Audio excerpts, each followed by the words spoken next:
Kind of hard to do things without Brian around, huh? I wonder what beach he's hanging out on, sipping Mai Tais, leaning back, saying, I remember when I had to deal with those knuckleheads. I know. It used to be Sundays at 7 p.m. Eastern time that we used to host the show at WGBB 1240 a.m. Big shout out to them, as Yep, always. as always. This is Ted Hicks from Late Night Parents. To my left, but to, I guess, depending right or left, however Yeah, you're viewing this, there you go. wherever you're viewing this. Richie B, how you Hey, doing? Ed, what's up? What's going on? Long time no record with. Can't say long time no see, but I 6 can't months. say long time record with. 6 months. 6 months. Yes, it Six has been. long months, my friend. It What the heck has have you been. been up to? I mean, I know you were waiting for the contract renewal and you left. I was holding out for You were all that negotiating a cash. hard deal, Yes. and then you got upset, and then you decided to take I don't know, a sabbatical. I was working the deal, and I made the deal, and it's given me 3 times as much as I was getting before. Wow. But since, nothing from nothing leaves nothing, Nothing anything times zero is still zero. means nothing. Look at But that. dude, it's great to be back chatting with you. Under these circumstances, this is unique. Yes. So much to cover. Before we get started, how are you and your family doing? I'm fine. Family are all well. We're sort of scattered all over a little bit now. The grandchild and son and his family and her, in-laws and all that out in Texas are all doing well. They're in the same situation as we are, able to work from home. So they've got that work from home assignment, getting used to doing that. Other son is he moved out a while ago. He's doing well, also working from home. Everyone is employed pretty much, doing what we can do, and everyone has their health, which of course is the most important thing. What about your crew? Everyone is good. Everyone is under the same household, whether you're working from home or you're attending Google Class sessions, Google Meets, Zoom, all the above. Good. So everyone is great. It's just like I said, it's an interesting time now because the last time we met on Sunday at 7, it was like Thanksgiving. Yeah, that shit was. I want to say it was Before. before that. It was October. Yeah, well, because that's when my mom had her first accident, Hey. and that was October. So it was October, and here we are, roughly 7 months later. Yep. Just about 7 months, really like a true 6 months. Yep. It's like the world changed. I will say this much. I said to Alexa, Alexa, what is the coronavirus? And it gave the full breakdown that the coronavirus was first established or mentioned, or the first note of it was December 31st, 2019. Was it that late in the year? That's what Alexa says, or that's what Alexa was programmed to say. Right. Yeah. Okay, that's more like it. Now, Try asking her, when did China find out about the coronavirus? right. Mm-hmm. So that was when I guess the first death was recorded, or Okay. But I would really query you to say, and we usually have fun with this, Alexa, what is the coronavirus? And everyone's Alexa just goes off. And they all just said, bling. But it'd be good to know. Honestly, of course, we got to do that live information. The information that I find online Mm-hmm. on livescience.com says now that, of course, I have to unblock my ad blocker very quickly. So, of course, I will for the moment for them. Sure. Mm-hmm.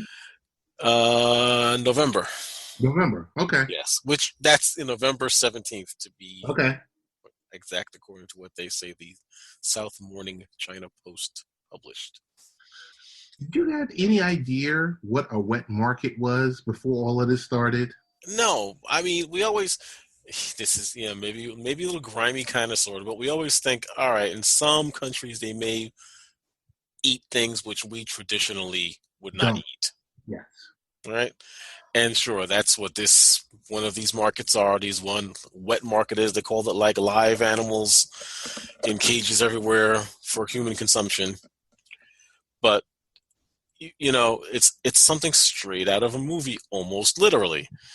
You get an animal. In this case, it looks like it's been traced back to a bat or a bat family that transfers this virus, which is in the bat family and doesn't do any of the harm because it's part of their system at this point. They've built up the immunities, the antibodies to it, so it doesn't do anything to them.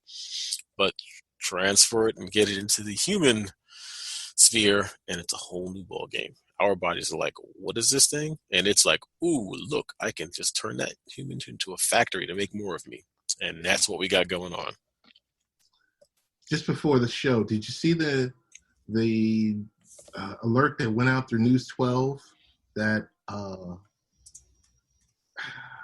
in the Bronx Zoo, a tiger has it? Tiger. So again, another mammal, and another mammal that was probably never exposed to it. Right. So why would it have any antibodies? Right. So what is it? They say that humans and pigs are very similar as well biologically. Mm-hmm. So I wonder if that also means that they're going to start looking at all different animals and see if this can cross across. It's a respiratory thing, and if there's no antibodies, it's going to take hold. So the lion or the tiger, they noticed was having a dry cough. Yes.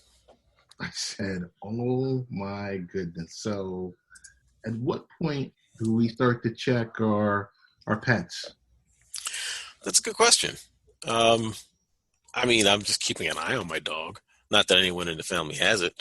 Right. But, you can be pretty sure that if they see this transferring into the dogs and cats and whatever else, obviously it can cross to a cat if it can get to a lion or a tiger. What's the difference between a tiger and a house tabby cat, So that's going to be the next thing we have to watch out for. And, of course, the question is, can the reverse happen? Let's say if someone's pet gets it, can the pet give it to a human? Wow.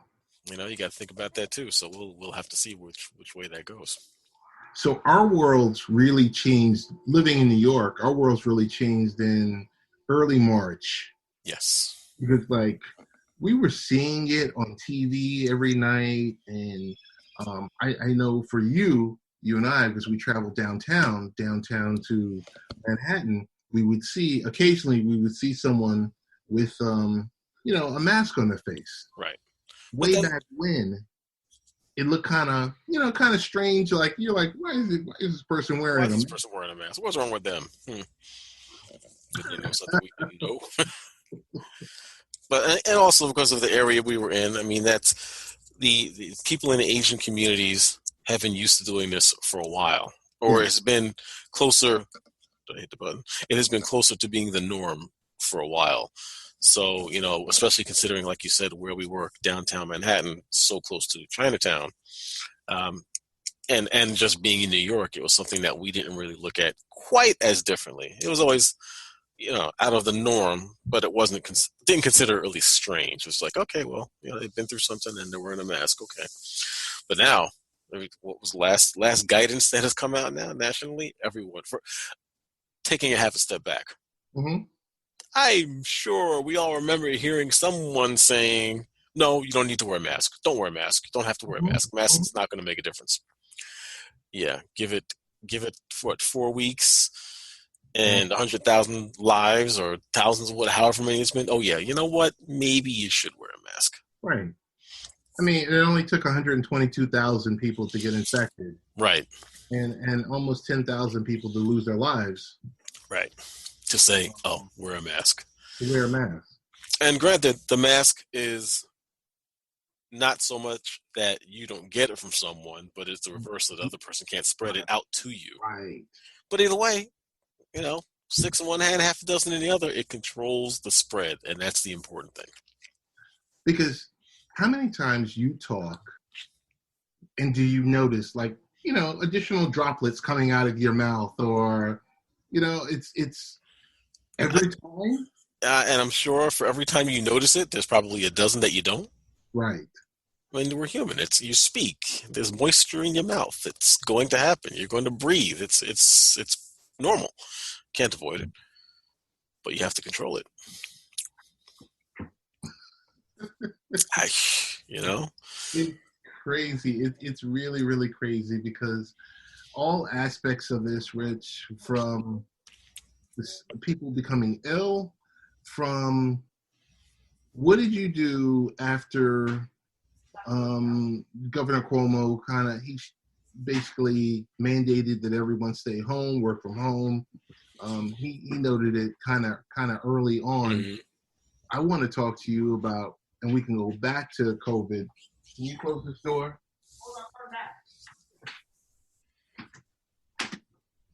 About what I wanted to talk to you about was the effect with the hoarding in the supermarket, Rich. That's probably some phenomenon and especially because of what the hoarding was of, right? There's got to be some psychological thing in there because I understand the whole panic. You get it. It's definitely something in the United States, at least, to this extreme, we've never been exposed to before. This is the first time around for us. We've seen it happen in other locations. Again, China, SARS, MERS, Ebola, Africa, all these highly contagious, highly dangerous diseases which have touched our shores, but have not been communicable to this extent and just really have the effect on people's lives at the global scale like this is. So, sure, people obviously panic. It's like, all right, let's just buy all the toilet paper. I don't get that one either. People Hoarding minds. dozens of rolls of toilet paper. Even if the disease was to give you intense diarrhea, I don't get the whole toilet paper thing. And then leave all the meat on the shelves at first. Right. So what's behind that? Who knows? I mean, I had to make a little store run today, trying to limit, all the external trips. Mm-hmm. But it took a while for the stores to get to a point to say, all right, people, you can't take, more than 2 packs of chicken. 2 of them. They're starting to limit volumes and quantities that people can purchase. It took a while. Longer than you would think expected. Yes, agreed. Maybe they didn't think it was going to last. And I think that's what's happening now. 1, they're limiting. 2, they've caught up with the demand. 3, everyone who has hoarded or can hoard has filled up everything they can stockpile with and, just isn't filling up the car with paper towels. And we're starting also, I think, more to understand and accept what's going on and how it's going to affect us, at least at this stage. For us in New York, we're at the spearhead of it for the country, right? So just because of our population density, B, we are central hub for the country, especially for the East Coast. So people coming in from all over the world. One thing, really no conspiracy theorists or any of that kind of stuff, but they have no idea initially, and I don't even think now, really how long we've been walking around with this thing. And I think that's the big thing between not knowing how long we've been walking around with it, and also that not everyone that's infected shows symptoms. The asymptomatic crew. So there's people could have been walking around without showing a symptom for who knows how long, and then everything starts to come out 2 weeks, 3 weeks later, and then we get the bubble and the explosion. But by then it's too late. And so for us, with the population going through what it's been going through, people getting sick, people, hospitals getting overrun, when the governor said, all right, everyone, let's start to lock this down and work home. I mean, we work for the same company. We are fortunate in that both our employer and our contracted employer were able to make it available and follow the rules and did the same thing for staff, and just said, everyone, go home, stay home. We'll make do. We'll find a way to make the business survive and continue while everyone works from home. So, and that's where we've been, right? This is week 3 we're about to get up on. So, Is it week 3 or week 4? 3 of the full, because we had that initial closing when we had that one student, right? So Right. that was half of that week. Mm-hmm. Came back for a week, then locked down. Is this lost count? Maybe right. Maybe this beginning of week 4. I think so. Yeah, you might be right. Because originally, I think what was being looked at was like an April 6th timeline. Yes, that's right. You're right. We're at April 5th. Yeah, Mm-hmm. right. So, any way that you look at it, I just from my experiences out there, whether I was in Queens or in Nassau County, it was just funny to just go to these. It didn't matter what the store was. It didn't matter what the neighborhood was. The same items were out. Right. And still are. Those are still the items that are in short supply in the stores, in the major stores. If you don't go to the big supermarkets and the big name places, you can find toilet paper, paper towels. I still can't find Lysol spray, but you can find those other needs. And again, like I said, the restocking of food, that's happening pretty much everywhere, it seems. Yeah, I think it was the minute that it was decided that, hey, these stores are no longer going to be open until 10, 11, 12 o'clock at night. Right. We're going to limit it to about, 8:30 or 8 o'clock. And from there, that gives you time to not only clean them appropriately, but also restock the shelves. Right. And that's what's needed for give these people a break. Huge problem. Like, live during the day, the person is trying to stock the shelves and can't because, the consumers are grabbing the items right off the pallet Mm-hmm. Right. being pushed in. And the fact, like you said, you had to get to a point where, okay, you could take one type of meat. You could take one type of paper towels or toilet tissue or something like that. It's just when you get to a point where, and I noticeably witnessed it 2 weekends ago, Mm-hmm. and it kind of made my stomach turn slightly. I get to the point where I'm waiting online. I'm following the rules of the road. It's 7 o'clock in the morning, 7:30. And I see a person.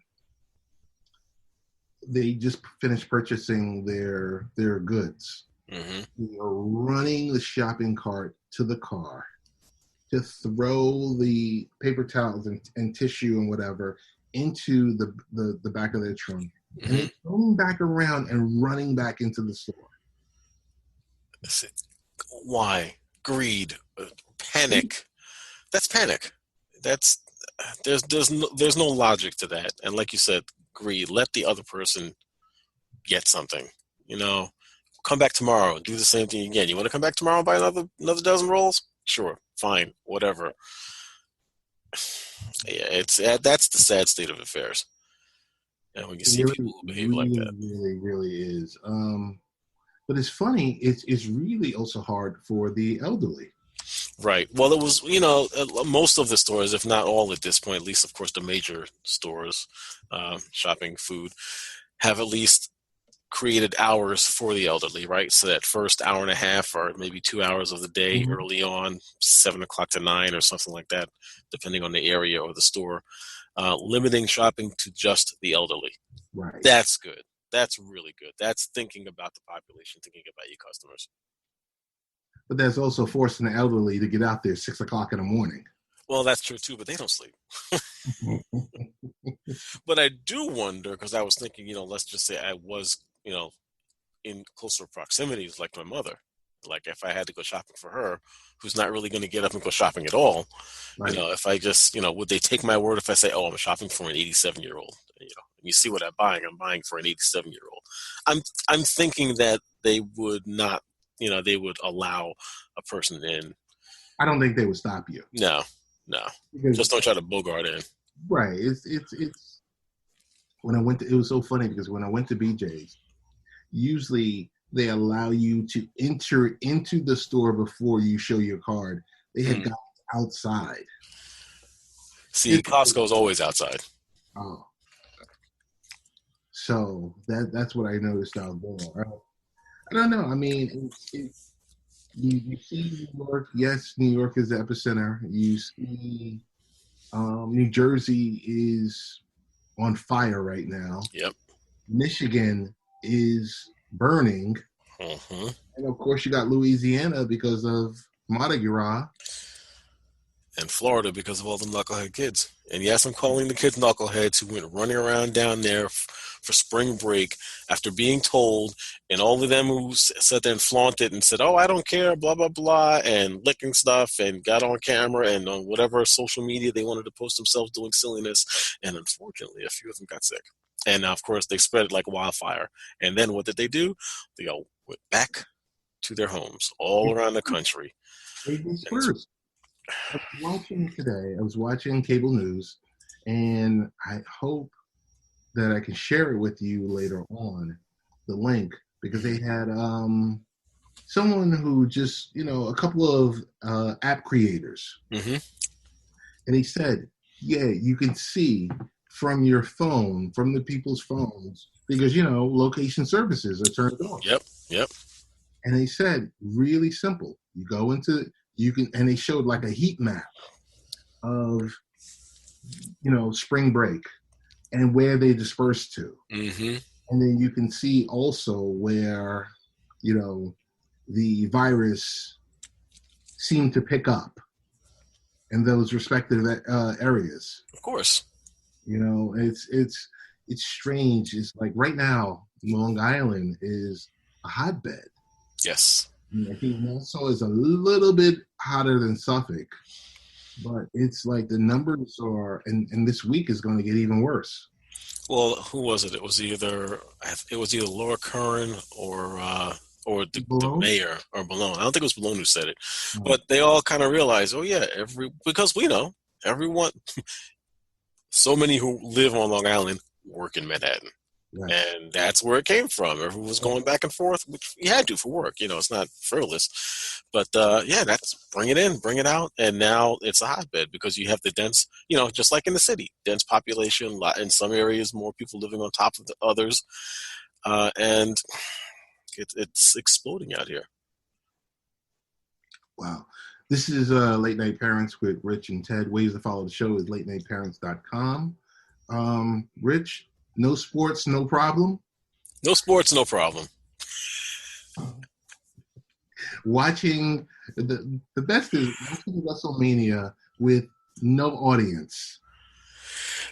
So I know I saw the first week when they did that. Have they maintained that same platform? Oh yeah, because they cannot perform in front. There's no crowds. There's none of that.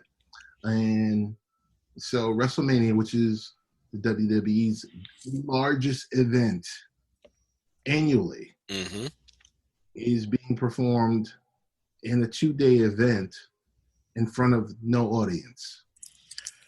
That's got to be hard on I'll call them performers. That's got to be hard on the athletes.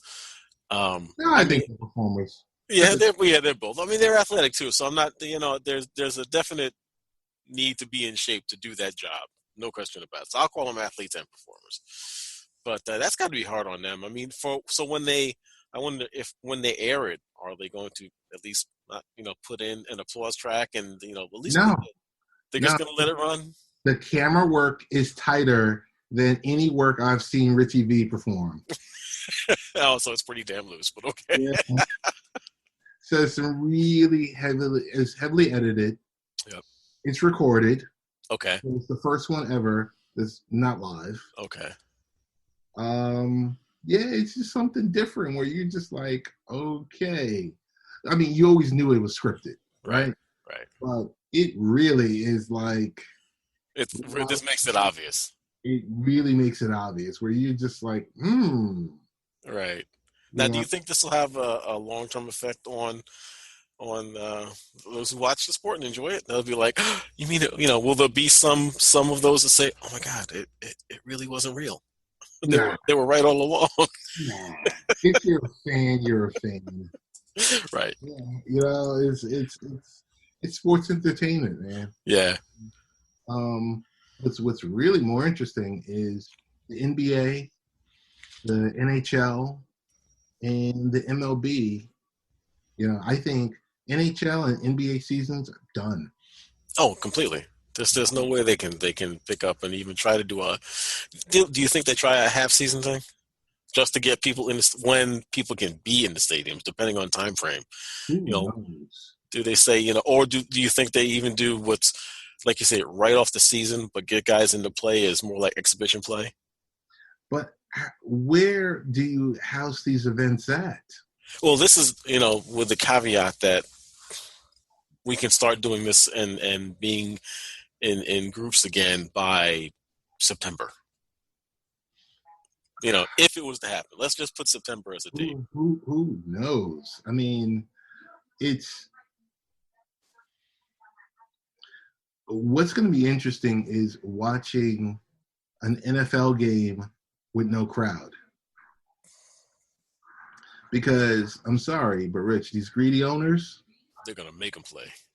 not only are they going to make them play, but also they're going to have these games. Right. But see, it doesn't make sense. I mean, so, okay, they'll have the games so that they can collect advertising revenue Yeah, because that's the only revenue they're going to get, right? it's advertising revenue.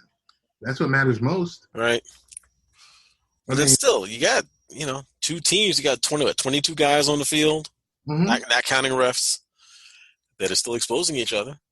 Are they going to do mandatory testing and, every week test everyone to make sure that no one's positive and can go out and play? That's the reason why I say right now with the NBA, if there's no vaccine in sight, Mm-hmm. so let's say a vaccine is 12 months away. Right. So Which let's say you fast sounds track. right. Mm-hmm. You fast track it. You gotta. I mean, I think without a doubt, they gotta have something In a year. in the queue by fall. Something in testing by fall. Okay. Yes, that's the only way I think. Because I mean, if you look at it with the NBA, when everything was happening, when one of their players tested positive, Mm-hmm. they immediately had to test the 10 or 8 teams that team went up against. Right. In the last 2 weeks. Right. And that's Right. when you start noticing all these different players started testing positive Right. because they had interaction with those players Right. from the Utah Jazz. Rudy Gobert and I forgot the other gentleman's name. But yeah, it's a hotbed. It's a hot take question because when can you actually have a gathering like that again? Yeah, you can't. Everyone claims like they know the answer, but until you got a vaccine that's been tested, Then the answer is no. then the answer is no.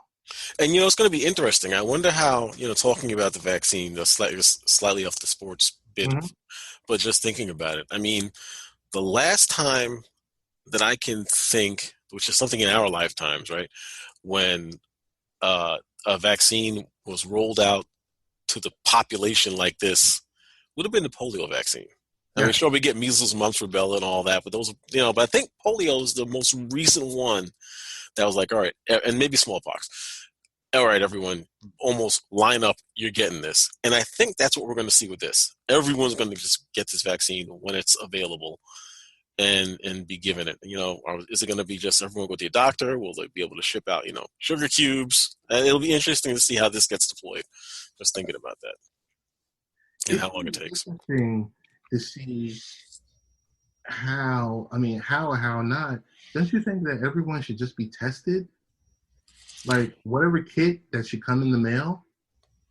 You would think. I thought they were going to do that, but I don't know what the situation is. I mean, part of it looks like the way they do the testing is not something you could comfortably do to yourself or necessarily want to with the swab.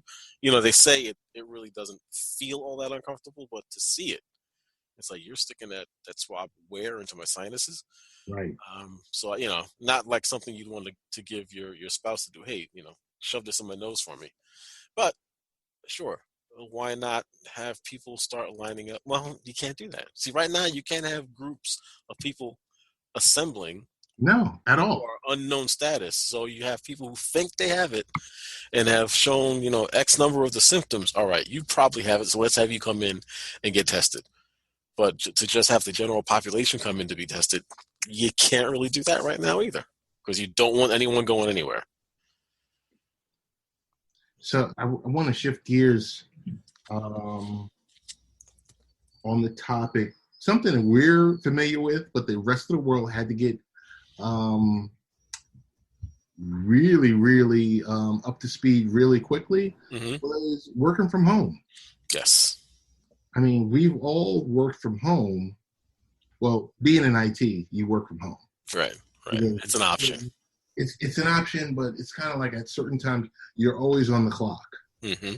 So if an issue pops up here while you're in the office, then great. But if it pops up while you're not in office, you remotely connect to your VPN and you kind of make things happen. But it was it's strange because most of the world isn't used to working from home and using telephone etiquette. Telephone etiquette, home office etiquette. Home office etiquette. You can't sit here screaming at your kids right in the middle of a conference call. But then again, see, so like you said, there's for those who we like you said, we're used to working from home, so we're also fortunate enough that we can have a dedicated space in our home to use as a work from home office location. I think some might take that for granted, like, oh yeah, for me, I can just go down to my basement and pick one of a couple of rooms. All right, that's where I'm going to work from. This is where the home office is, or the home studio. But if a lot of people in the city, so it's a little more cramped quarters, and if you've got the family, and depending how old your kids are, and if your pets and everything else, you may not be able to sequester yourself away in a really dead quiet space. But there are things you can do about that, right? So like we're using a conferencing solution right now to record this and display this for the public. One of the things you want to do, if you have family or kids, or you might have a lot of noise in the background, you probably want to use a pair of headphones and a microphone. Control that background noise. If you have the option to close the door so the kids or the pet can't just come running in, or just, you can't be interrupted. Let people know that you're in a meeting, because it's still a meeting. You're in a conference, whatever the case may be. But sure, if you can, set that space apart, design it, lay it out, so that you have a work environment. That's kind of the key, because working from home, there's different grooves to it. You start, if you've never done it before, at first you might even start thinking like, oh yeah, this is going to be great. I can just run around, do whatever the heck I want all the time. Which is not necessarily the best thing. You want to schedule, you want to organize. You still don't want to necessarily be on the clock all the time, even though you're home. If it's a position where you can dedicate, let's say you're a traditional 8-hour workday person, try to maintain that. If normally you would get into the office at 9 o'clock and clock out basically at the 5 o'clock, take a lunch at whatever time you would take lunch, try to maintain the schedule. Of course, if in a situation like this where we have to work from home, there's lots of extenuating circumstances. And like you said, you're in some ways always on the clock, but you still have to delineate it to a certain point. And again, like I said, try to, if you can, separate your space. That is also, that's not just so you have a good working environment, but it's also so that, all right, when you're done, get out of that space. Now you're home. You're not in the office anymore. If you can, that I think that's a big part of it, because I can definitely see where a lot of people might just get caught up in working too much, because you're never leaving the house. You're never away from work. And get up, the lunch hour thing I said, we've work-life balance as HR companies and HR divisions all over have always said, take that time. Don't just sit in the office. So when you're at home, even now we can go outside. So when you get that lunch hour, your lunch time, get up, walk out of the room, go get something to eat, get outside if you can, walk around, go into your backyard if you have a backyard, work, get away from the space to come back and then continue, your work as you need to. I think it's good. It's like with telephone etiquette. What's really really important is, um, you know, setting the appointment, meeting that appointment time, not doing little things like tapping your pencil or Right. ruffling papers or rattling stuff like that. Because you know what, it should still be in a professional environment. You should still. Correct. And like I said, child comes in, or let's say you have two smaller children, and let's say they're wrestling upstairs, and one comes down crying, and you're like, "Whoa, wait a minute," because this whole world has now collided together. Mm-hmm. There used to be a difference where you could be like, someone will call you from home, and you were at work, and you could, take the call, step out of the meeting, but chances are, if something happens and it spills down into your work area, Right. I just think it's important what you said. You have to designate a work area. So if you do, if like you said, if you aren't in a space that's cramped, Mm-hmm. and you can designate a specific area that's away from your significant other, Right. or away from your other loved ones, so that you can focus on what you need to do, I think is very very very important. And on top of that, so again, we're doing the video thing. So Mhm. not without naming names, the video conferencing tools, of course, have grown in popularity by leaps and bounds in this last month. But when you're doing the video conferencing, be aware of what's in your background. Yeah. And if you got to turn the camera around so that the bedroom mess isn't there, and Mhm. turn it around, or go to another location where you can maybe have a more controlled background. You got to, look at what pictures may be on your walls and what may be laying around and what's on the TV in the background. You probably don't have Yep. the TV on at all, but you just have to be aware of all of those types of things, which, you might not have even thought of before. So true. Because like with me, I have a picture behind me of my son, There he is. another picture of late night parents, Yep. storyboard on the side, PC back there, and That's printer right. over to my left. But for the most part, yeah, you got to make sure, because if you got something, inappropriate videos playing or anything crazy that you don't want, displayed to the public or anything like that. Or even, even things which may be construed as offensive by someone. Right. Like, I thought about it, of course, when we first started our meetings, when it was just like me, you, and Tom, who we both work with. Mm-hmm. I had certain things on the back of my wall, which, okay, my targets. Mm-hmm. It's like, but would I leave that up when we got going into regular meetings with people? Of course not. It's not offensive, it's to me or to the group, but you have to think about those things. So Right. that's all. Just think, your background is what you're presenting to the public as well. So you want to be neutral as much as possible. No, that's true. That's true. I wanted to speak with you about a lot of talk this week about Zoom. Yes, up and down. I Have they had a curve? I wish, I could only wish we had purchased that stock. Yes. I can only wish that at the time of COVID-19, coronavirus hit, and it seemed like everyone in the world globally chose Zoom. Yes, because the weak points, right? Ease of use, Yes. availability, Mm-hmm. reliability. I mean, like, from an operational standpoint, it's been nothing but good for us for what we're doing, and we threw thousands of people on there in the course of a week, Mm-hmm. and the utility has worked very well for us. Now, like you say, what a week it's been for Zoom, right? So if we had this conversation a week ago, everything was hunky dory and great.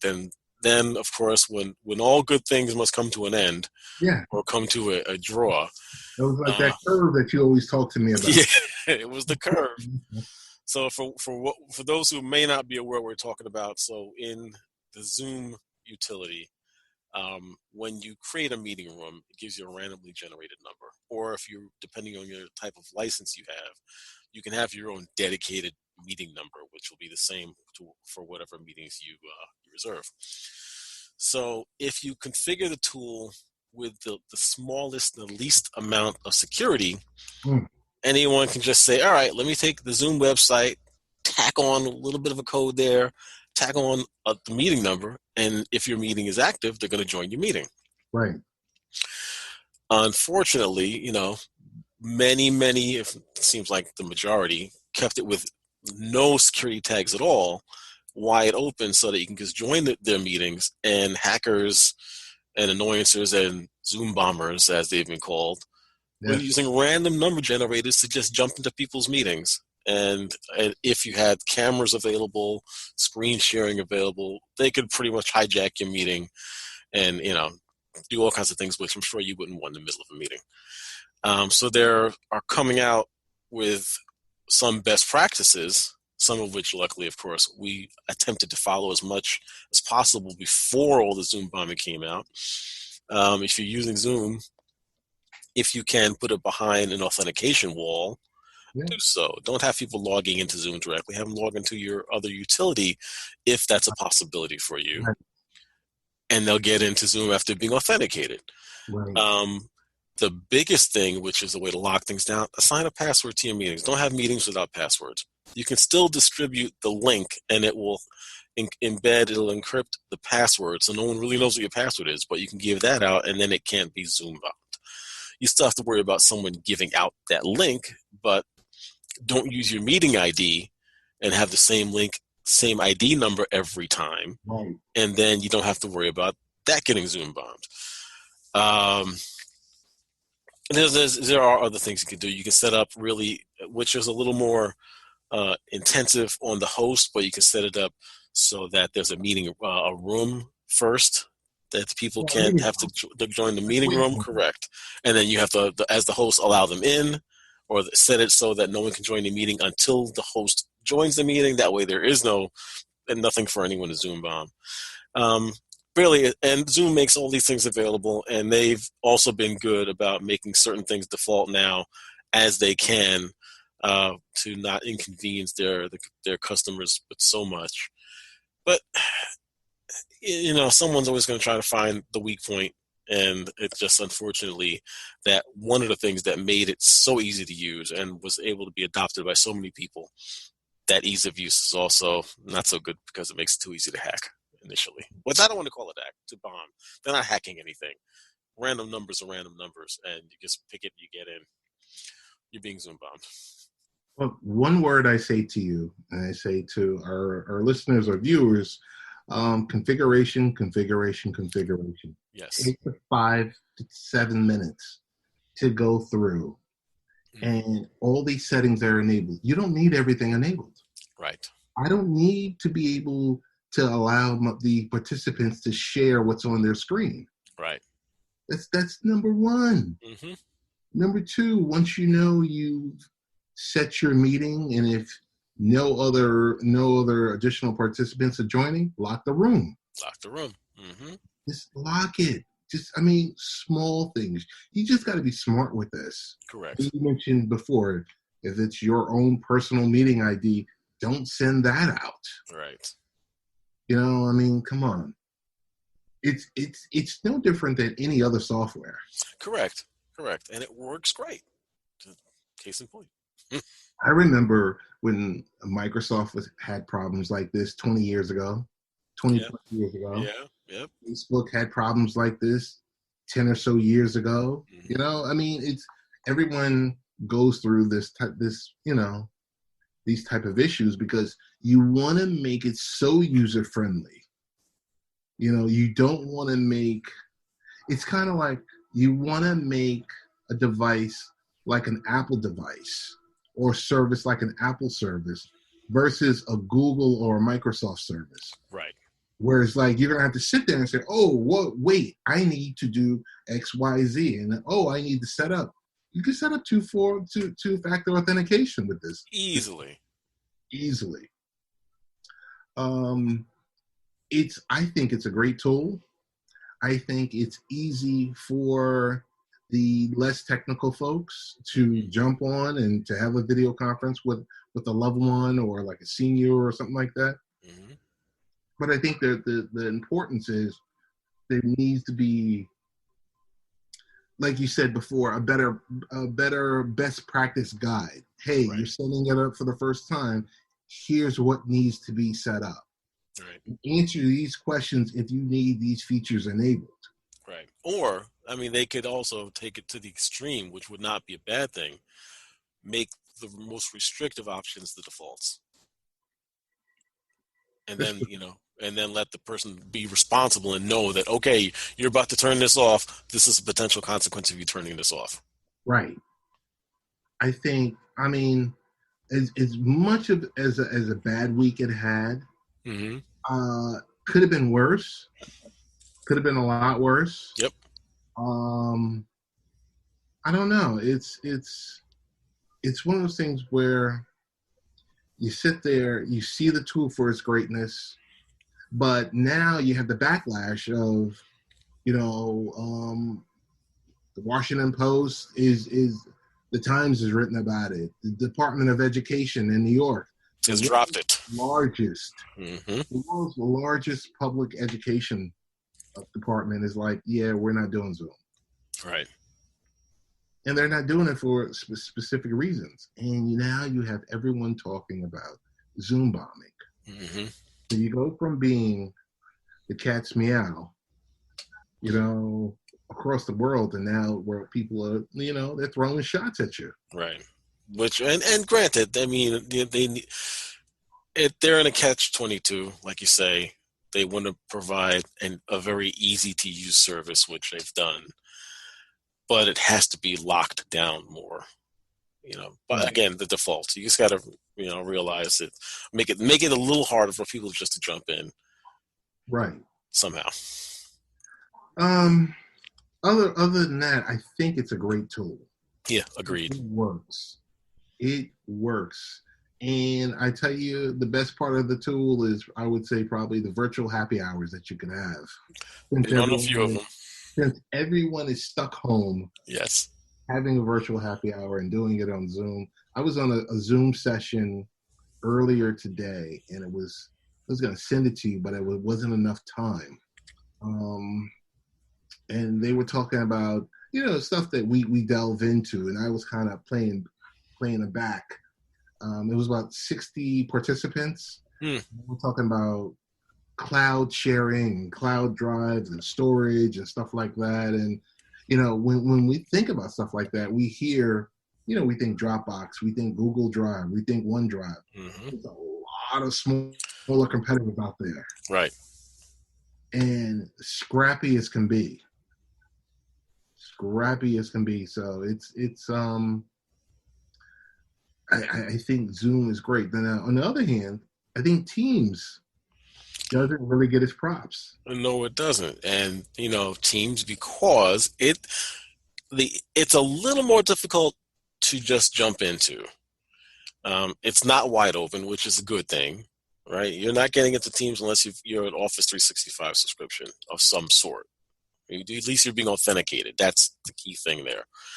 But Teams offers a lot more than what Zoom does, as far as if you're using it for work.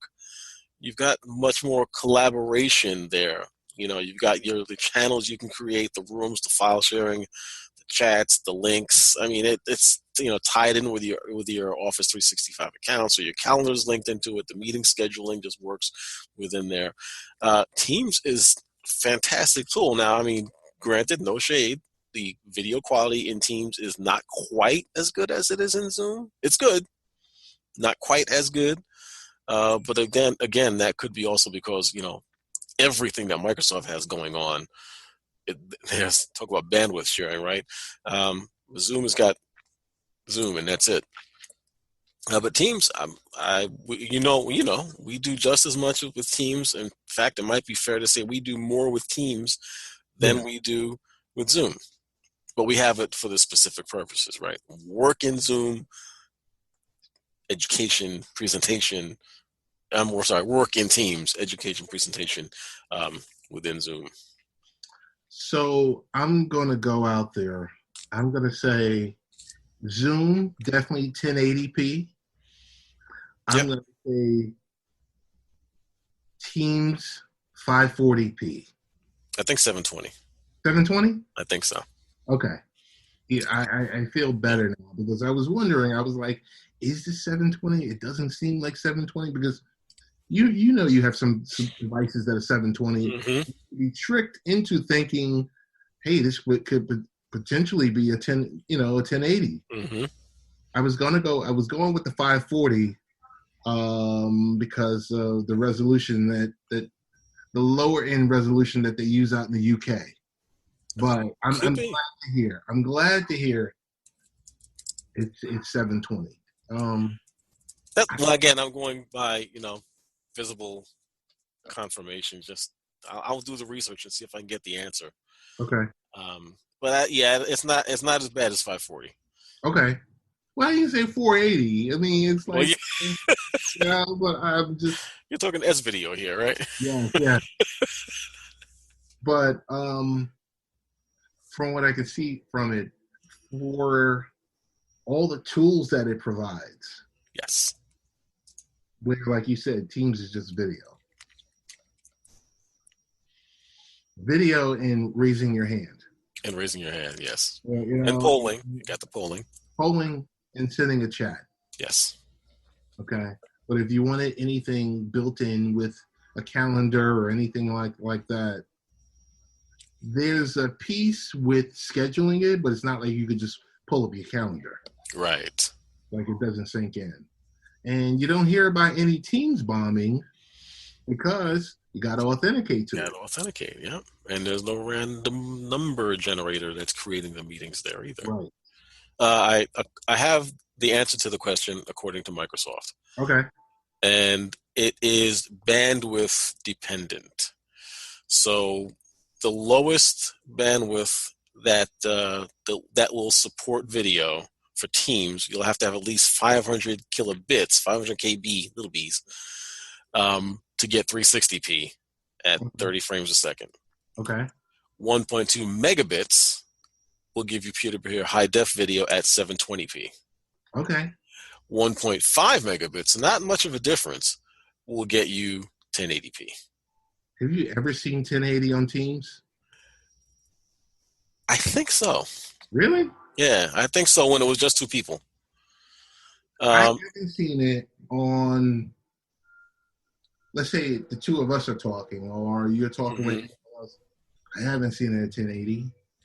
And I've seen it at certain times, like you said, bandwidth heavy, kind of choppy. Mm-hmm. Well, there's one more. So for the group video calling, I mean, you've got to have at least a 500K for group.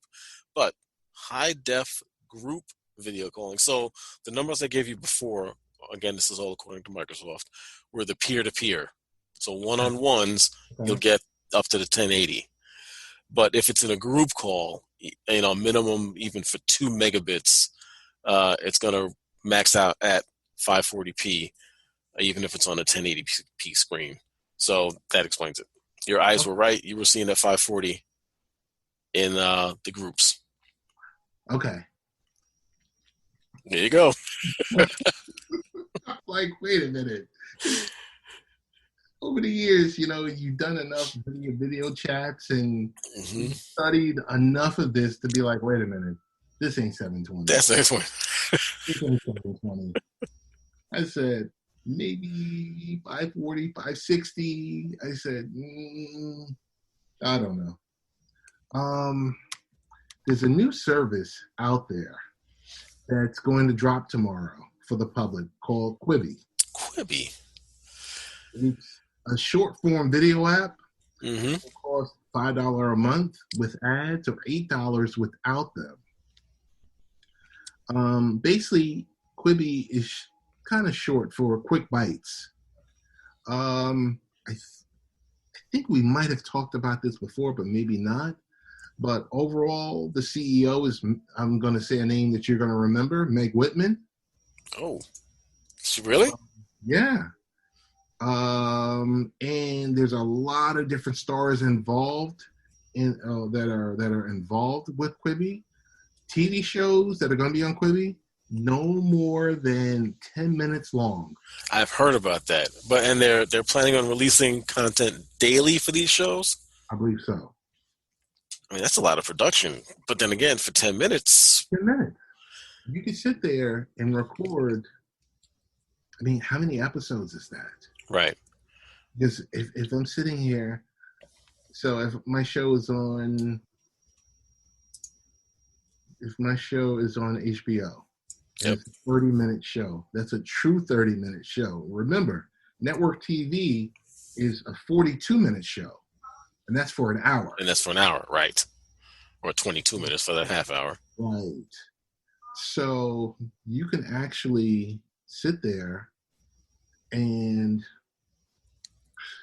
I don't know how many episodes would they would consider a season, because if the show is only 10 minutes long, it's more like one episode. Yeah, that's what it is. And so I want, now you mentioned commercials. There'll be a solid, like you're just saying, will there be solid 10-minute episodes with no break? From what I'm thinking, they're probably going to be doing the product placements yeah. inside the show. Could be. And or where they do the split screen. Could be. Maybe. Where they'll do a quick 10 second or 15-second clip here, and then the show starts again. Back into the show, yeah. And it's totally mobile network. Totally mobile network. So you're getting shows recorded at 360. You know, I don't know. It's a thought. It's a thought. Hey, did you notice Amazon or Netflix slowing down lowering or making the lower versions of your favorite shows available ever since this outbreak? I read that they were going to do it, but honestly, I haven't really been on either one that much. Okay. So I haven't really had a chance to experience that. What about your bandwidth at home? Have you noticed that it's... Home bandwidth has been good. I've been checking that just to see, let me see, if things are getting overwhelmed. And no, my area, my location, everything is running full speed still. No issues. Because I just keep hearing these stories about, hey, we're only going to stream at, no more 4K from Netflix for a while. Really? Yeah, that was something that they were talking about. That's because I read that. Like, they're going to limit the 4K streaming to some devices or something. Because, bandwidth, everyone's just watching, like you said. What are you watching these days? TV shows? TV shows, streaming, filling your time while you're home. Let's see. What did I watch? I started watching Ozark season 3. Okay. Probably one of my favorite shows. It is a great show. Even though I admit I have not caught up with season 2 yet. I watched Star Trek Picard. Episodes. CBS All Access. Did they open that up? It's free for this month. Right. I got to sign up. HBO Now, HBO Go. Yep. Free. I get those anyway. Okay. Sirius XM. Free. Did they open up all the channels? Or are they doing basic Sirius XM? I think most of the channels are open. All you got to do is go to Sirius XM Stream Free, I think it's called. Well, you're a subscriber, do I think? Well, you were. I don't know if you still are. I'm no longer a subscriber. Well, next time I jump in the car, I'll see if any additional channels come in. So I think you can this is only through internet browsing. Oh, okay. Well, that's good. I went to the car the other day to test it, and it was a no-go. Okay. All right. But that's, I've always felt that for those who were subscribers, they should have given the internet music for free. I totally agree with you, and I think they missed they definitely missed they missed the shot. They missed their moment Mm-hmm. because when I was a subscriber, which I was for about 15 years, Mm-hmm. they were charging me $41 a year for internet, and I'm like, I've got it in 2 cars. Right. That just doesn't make any sense. There's no extra fee, and again, there's no transmission cost or anything like that, and you're a paid subscriber. Right. Which is to me is I don't know. Maybe it's me. I complain too much. No, I I sit there and fully agree. yeah. 100% there. But Made no each sense. year, and another thing I noticed with them each year, I had to call them, Rich, because they would auto Auto billing. renew, and they would auto renew at the higher rate, and you would have to call them Mm-hmm. and haggle with them slightly, and it's like to me it was crazy. I'm about to make that phone call. I think it was last year. It was either last year or the year before. I was just like, you know what? I'm not doing this anymore. Right. Did they give you the wait, Mr. Hicks, we can do something for I you. told them, no, thank you. Uh-huh. I'm done. That's it. Do whatever you need to do. I said, don't email me anymore. Right. Every year I get that close to doing the same thing because it's definitely convenient if you do a lot of driving, and if you don't I'm sure if you don't live in a major or even subsized metropolitan area where you have a good variety of over-the-air radio, it's there's no beating it there either. But normally, what am I in the car for 10 minutes a day? Right. Drive to the train station. Exactly. There and back. Come on. So same thing. I start thinking, maybe I'm going to drop this year. It's not really worth it for me. And who knows, especially this year, it might be like, yep, done. Thanks. Have a good life. This was the number one reason why I had to drop it. I had to make 2 calls a year, Rich, Mm-hmm. for my wife's car and my car. They would never had the bills together. Really? So that makes even less sense. Yeah. That's what I'm talking about. Where I would say to them, I understand that you were 2 different companies at one point, but by now the database should have merged. Right. And I said, I'm going through this twice a year. I said, does this make sense? And the person would give me a sad story, Mm-hmm. and like, okay, you know what, I'm done. I'm done. Don't blame you. I just had to wait because once I said I'm not renewing mine, I knew I had to go through it again. Mm-hmm. And they were, calling you from all different types of numbers to get that renewal. I mean, I don't know. I get it. But other than that, I think we covered a lot. First week back. I just wonder. I don't know your thoughts. Are they still doing shows in the studio? They can't be. No. Dave, my brother, who's in the industry. No, shut down. Across the board. Across the board. Nothing is being recorded. Nothing. Okay. No, nothing. So I mean, yeah, you can't have groups of people. So you've seen some of the daytime shows. They're recording in front of empty audiences, or they're recording from their home. They're doing the same thing we're doing, basically. But the industry is shut down. I was wondering. I'm like, because number one, I mean, I loved them, but it wasn't the cleanest place. Yeah. I'm like, all right, so you don't want to say it's a little steamy, but you're like, and then on top of that, with the rotation, I'm like, yeah, there's. I really, I don't know. I'm probably gonna give the station a call in a couple of days, check in with them, see what's going on. But other than that, I guess we'll do this next week. Yeah, that sounds like a plan. Best ways to get in contact with you? I'm still Late Night Rich. And I am the real Ted Hicks, and we are out. Great talking to you, everyone. Stay safe. Be careful. Stay away from people. Be healthy. See you next week.